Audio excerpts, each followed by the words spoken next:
اعوذ باللہ من الشیطان الرجیم بسم اللہ الرحمن الرحیم رب اشرح لی صدری ویسر لی امری واحلل عقدۃ من لسانی یفقہوا قولی۔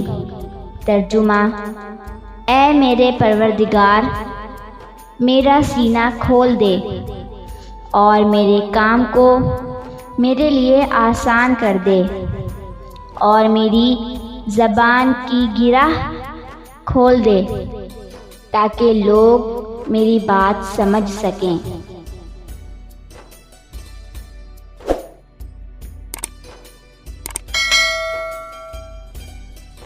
جیسا کہ میرے چینل SMT انسائکلوپیڈیا پہ حضرت موسیٰ علیہ السلام کے معجزات اور واقعات پیش کیے گئے ہیں، آج بھی آپ کے سامنے حضرت موسیٰ علیہ السلام کے واقعات میں سے ایک واقعہ قارون کا انجام پیش کیا جا رہا ہے۔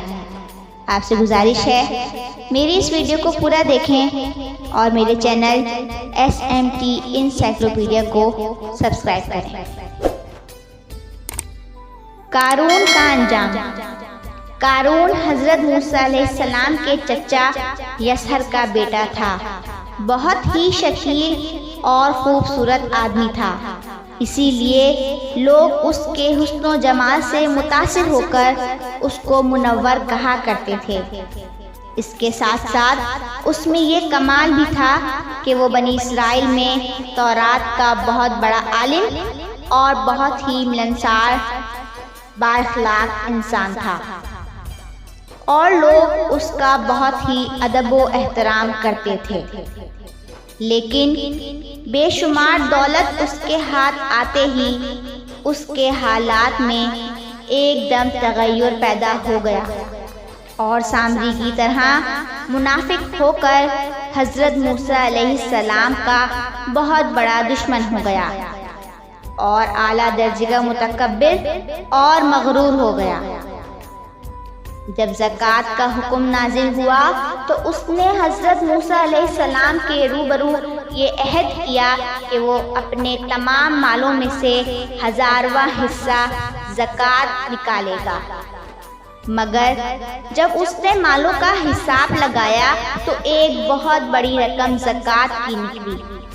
یہ دیکھ کر اس پر ایک دم حرص و بخل کا بھوت سوار ہو گیا، اور وہ نہ صرف زکوٰۃ کا منکر ہو گیا بلکہ عام طور پر بنی اسرائیل کو بہکانے لگا کہ حضرت موسیٰ علیہ السلام اس بہانے تمہارے مالوں کو لینا چاہتے ہیں۔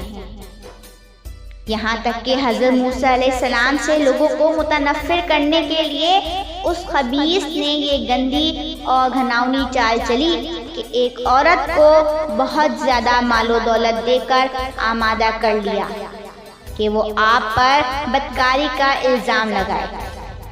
چنانچہ عین اس وقت جبکہ حضرت موسیٰ علیہ السلام واعظ فرما رہے تھے، قارون نے آپ کو ٹوکا کہ فلانی عورت سے آپ نے بدکاری کی ہے۔ حضرت موسیٰ علیہ السلام نے فرمایا کہ اس عورت کو میرے سامنے لاؤ۔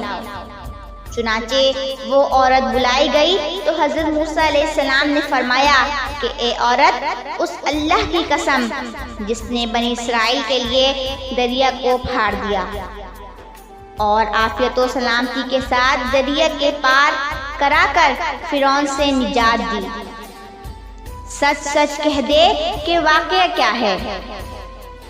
حضرت موسیٰ علیہ السلام کے جلال سے عورت سہم کر کانپنے لگی، اور اس نے مجمع عام میں صاف صاف کہہ دیا کہ اے اللہ کے نبی، مجھ کو قارون نے کثیر دولت دے کر آپ پر بہتان لگانے کے لیے آمادہ کیا ہے۔ اس وقت حضرت موسیٰ علیہ السلام آپ دیدہ ہو کر سجدہ شکر میں گر پڑے، اور بحالت سجدہ آپ نے یہ دعا مانگی کہ یا اللہ، قارون پر اپنا قہر و غضب نازل فرما دے۔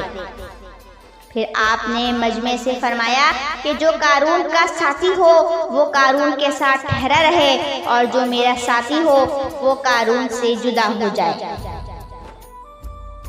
چنانچہ 2 خبیثوں کے سوا تمام بنی اسرائیل قارون سے الگ ہو گئے، پھر حضرت موسیٰ علیہ السلام نے زمین کو حکم دیا کہ اے زمین تو اس کو پکڑ لے، تو قارون ایک دم گھٹنوں تک زمین میں دھس گیا۔ پھر آپ نے دوبارہ زمین سے یہی فرمایا تو وہ کمر تک زمین میں دھس گیا۔ یہ دیکھ کر قارون رونے اور بلبلانے لگا اور قرابت داری رشتہ داری کا واسطہ دینے لگا، مگر آپ نے کوئی التفات نہ فرمایا، یہاں تک کہ وہ بالکل زمین میں دھس گیا۔ دو منحوس آدمی جو قارون کے ساتھی ہوئے تھے لوگوں سے کہنے لگے کہ حضرت موسیٰ علیہ السلام نے قارون کو اس لیے دھسا دیا تاکہ قارون کے مکان اور اس کے خزانوں پر خود قبضہ کر لیں۔ تو آپ نے اللہ تبارک و تعالیٰ سے دعا مانگی کہ قارون کا مکان اور خزانہ بھی زمین میں دھس جائے۔ چنانچہ قارون کا مکان جو سونے کا تھا اور اس کا سارا خزانہ سبھی زمین میں دھس گئے۔ قارون کا خزانہ، اس کو قرآن کی زبان سے سنیے۔ اللہ تبارک و تعالیٰ کا ارشاد ہے کہ ہم نے قارون کو اتنے خزانے دیے تھے کہ ان خزانوں کی کنجیاں ایک مضبوط اور طاقتور جماعت بمشکل اٹھا سکتی تھی۔ قرآن پاک کی سورہ قصص رکوع نمبر 8 پارہ نمبر 20 میں اس کا ترجمہ اس طرح بیان کیا گیا ہے: بے شک قارون حضرت موسیٰ علیہ السلام کی قوم میں سے تھا، پھر اس نے ان پر ظلم کیا اور ہم نے اس کو اتنے خزانے دیے تھے جن کی کنجیاں ایک طاقتور جماعت پر بھاری تھیں۔ حضرت موسیٰ علیہ السلام کی نصیحت۔ حضرت موسیٰ علیہ السلام نے قارون کو جو نصیحت فرمائی وہ یہ ہے جس کو قرآن مجید نے بیان فرمایا۔ اسی خیر خواہی والی نصیحت کو سن کر قارون حضرت موسیٰ علیہ السلام کا دشمن ہو گیا۔ غور کیجئے کہ کتنی مخلصانہ اور کس قدر پیاری نصیحت ہے جو حضرت موسیٰ علیہ السلام کے ساتھ ساتھ ساری قوم قارون کو سناتی رہی۔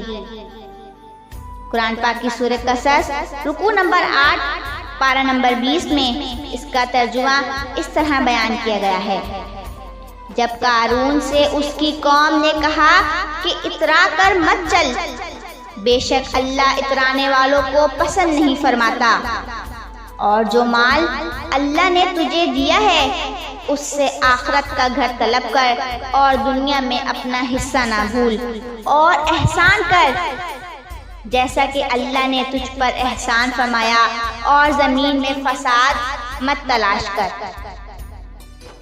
قارون نے اپنے مال کے گھمنڈ میں اس مخلصانہ نصیحت کو ٹھکرا دیا اور خوب بن سور کر تکبر اور غرور سے اتراتا ہوا قوم کے سامنے آیا اور حضرت موسیٰ علیہ السلام کی بدگوئی اور ایذا رسانی کرنے لگا۔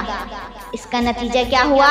اس کو قرآن کی زبان سے سنیے اور خدا کی اس قاہرانہ گرفت پر خوف الہی سے تھر تھراتے رہیے۔ قارون زمین میں دھس گیا۔ سورہ قصص رکوع نمبر 8 پارہ نمبر 20 میں اس کا ترجمہ اس طرح بیان کیا گیا ہے: تو ہم نے اس کو اور اس کے گھر کو زمین میں دھسا دیا، تو اس کے پاس کوئی جماعت نہ تھی کہ اللہ کے عذاب سے بچانے میں اس کی مدد کرتی، اور وہ کوئی بدلہ نہ لے سکا۔ یہ عبرتناک واقعہ ہمیں یہ درس ہدایت دیتا ہے کہ اگر اللہ تبارک و تعالیٰ مال و دولت عطا فرمائے تو اس فرض کو لازم جانے کہ اپنے اموال کی زکوٰۃ ادا کرتا رہے، اور ہرگز اپنے مال و دولت پر غرور اور گھمنڈ کر کے نہ اترائے، کیونکہ اللہ تبارک و تعالیٰ ہی دولت دیتا ہے، اور جب وہ چاہتا ہے پل بھر میں دولت چھین بھی لیتا ہے۔ ہر وقت اس کا دھیان رکھتے ہوئے تواضع اور انکساری کی عادت رکھے، اور ہرگز کبھی انبیاء و اولیاء صالحین کی ایذا رسانی و بدگوئی نہ کرے کہ ان مقبولانے بارگاہ الہی کی دعا اور بددعا سے وہ ہو جایا کرتا ہے جس کا لوگ تصور اور خیال بھی نہیں کر سکتے۔ تحقیقی اداروں کے مطابق سمندر میں جو چمکیلی ریت ہے وہ قارون کا خزانہ ہے۔ اب تک کے لیے اتنا ہی، بہت جلد ایک نئی ویڈیو کے ساتھ حاضر ہوں گے۔ میرے چینل SMT انسائکلوپیڈیا کو سبسکرائب کریں، لائک کریں اور آگے شیئر کریں۔ نیچے دیے گئے کمنٹ سیکشن میں اپنی رائے کا اظہار ضرور دیں تاکہ میری حوصلہ افزائی ہو۔ اللہ حافظ وآخر دعوانا ان الحمدللہ رب العالمین۔ دو جہاں میں تھا ہی کیا تیرے سوا، دو جہاں میں تھا ہی کیا تیرے سوا، کیا خدا دیتا مجھے تیرے سوا۔ ہاں مجھے کچھ بھی نظر آتا نہیں، ہاں مجھے کچھ بھی نظر آتا نہیں، اے جمال مصطفیٰ تیرے سوا۔